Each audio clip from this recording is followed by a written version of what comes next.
Assalamualaikum warahmatullahi wabarakatuh. Perkenalkan, saya Melani Yunanda dengan NIM 22042251 akan memberikan materi mengenai mengidentifikasi dan menganalisis sengketa hukum serta reformasi hukum di Indonesia untuk memenuhi tugas mata kuliah Sistem Hukum Indonesia dengan dosen pengampu Ibu Yulia Hanuselina.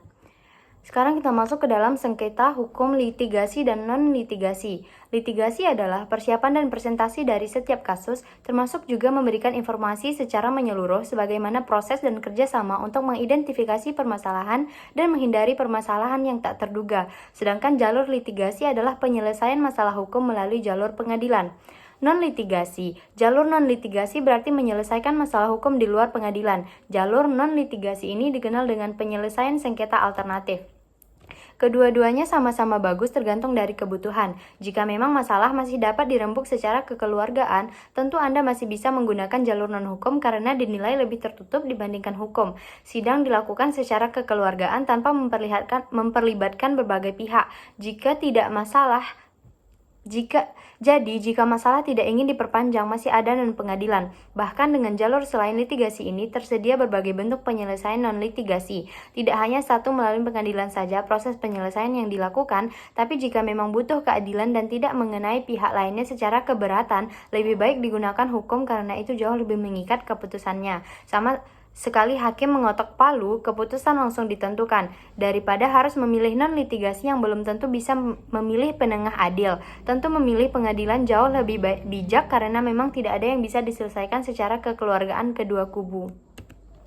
Yang kedua, kita masuk ke dalam hukum acara dan macam-macamnya. Hukum acara mengatur cabang-cabang hukum yang umum, seperti hukum acara pidana dan perdata. Masing-masing negara yang memiliki yurisdiksi dan kewenangan mahkamah yang beragam memiliki aturan yang berbeda-beda mengenai hukum acara. Umumnya, hukum acara di seluruh dunia memiliki unsur-unsur yang serupa. Meski memiliki aturan yang berbeda-beda, hukum acara memastikan hukum ditegakkan secara adil dan semestinya. Hukum acara mengatur tata cara pendakwaan, pembuktian, pemberitahuan, pengujian, hukum material, dan demi terlaksanakannya hukum. Hukum acara di Indonesia ada yang pertama ada hukum acara pidana, diatur oleh Kitab Undang-Undang Hukum Acara Pidana. 2. Ada hukum acara perdata, diatur oleh Kitab Undang-Undang Hukum Perdata. 3. Hukum acara peradilan agama, yang diatur oleh Undang-Undang Peradilan Agama. 4. Hukum acara peradilan tata usaha negara, yang diatur oleh Undang-Undang Peradilan Tata Usaha Negara. 5. Hukum acara Mahkamah Konstitusi, yang diatur oleh Undang-Undang Mahkamah Konstitusi. Selanjutnya yaitu ada sistem peradilan dan kekuasaan kehakiman. Kekuasaan kehakiman menurut UUD Negara Republik Indonesia tahun 1945 merupakan kekuasaan yang merdeka yang dilakukan oleh sebuah Mahkamah Agung dan badan peradilan di bawahnya dan oleh sebuah Mahkamah Konstitusi untuk menyelenggarakan peradilan guna menegakkan hukum dan keadilan. Pasal 1 Undang-Undang Nomor 4 Tahun 2004 menyebutkan kekuasaan kehakiman adalah kekuasaan negara yang merdeka untuk menyelenggarakan peradilan guna menegakkan hukum dan keadilan berdasarkan Pancasila demi terselenggarakan negara hukum publik Indonesia. Kekuasaan kehakiman peradilan umum dilakukan oleh 1 pengadilan negeri, 2 pengadilan tinggi, 3 Mahkamah Agung. Yang masuk kekuasaan kehakiman dalam peradilan umum ialah memeriksa dan memutuskan segala perkara di mana diminta keadilan dalam soal perdata dan soal pidana yang tidak masuk lingkungan peradilan tata usaha pemerintahan ketentaraan. Dengan undang-undang lain ditetapkan peraturan tentang hukum yang harus dilakukan atau ditetapkan dalam pemeriksaan pemutusan tersebut. Selanjutnya ada hukum pembuktian. Beberapa pakar memberikan pandangannya terkait tentang arti dari istilah sistem pembuktian seperti berikut. Subjekti yang berpandangan bahwa membuktikan adalah upaya untuk meyakinkan hakim tentang kebenaran dalil atau dalil-dalil yang dikemukakan dalam pensengketaan. Sudikno Mertokusumo memiliki pendapat berbeda, yaitu yang disebut dalam arti yuridis dari konteks pembuktian adalah upaya untuk memberi dasar-dasar yang cukup kepada hakim yang memeriksa perkara yang bersangkutan guna memberikan kepastian tentang kebenaran peristiwa hukum yang diajukan tersebut.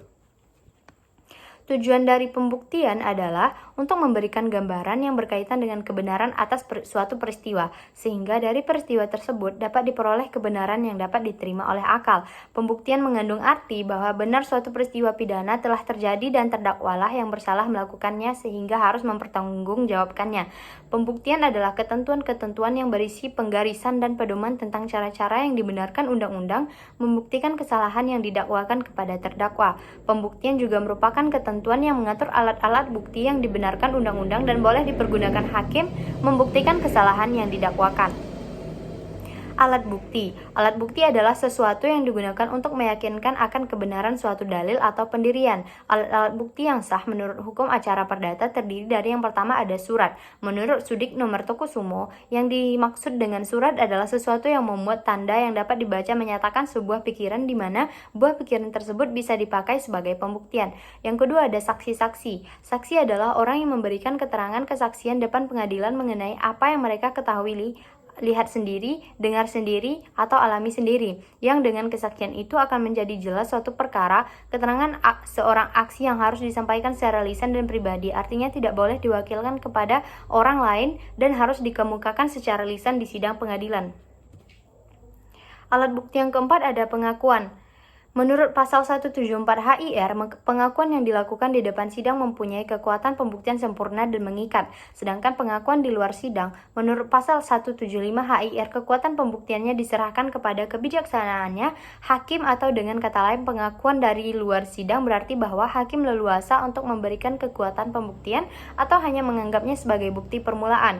Yang kelima ada sumpah. Alat bukti sumpah diatur dalam pasal 155, 156, 157, 158, dan 177 HIR. Alat bukti sumpah dapat digunakan sebagai upaya terakhir dalam membuktikan kebenaran dari suatu proses perkara perdata. Menurut Sudik Nomor Tokusumo, sumpah menggunakan suatu pernyataan yang khidmat yang diberikan atau diucapkan pada waktu memberi keterangan dengan mengikat sifat maha kuasa dari Tuhan yang Maha Esa dan percaya bahwa siapa yang memberikan keterangan atau janji yang tidak benar akan dihukum olehnya. Perbedaan alat bukti dan barang bukti.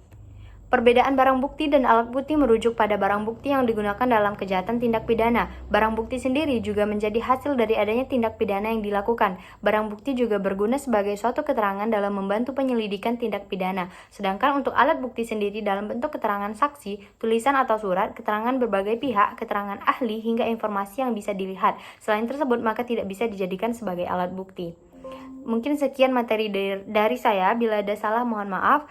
Terima kasih. Wassalamualaikum warahmatullahi wabarakatuh.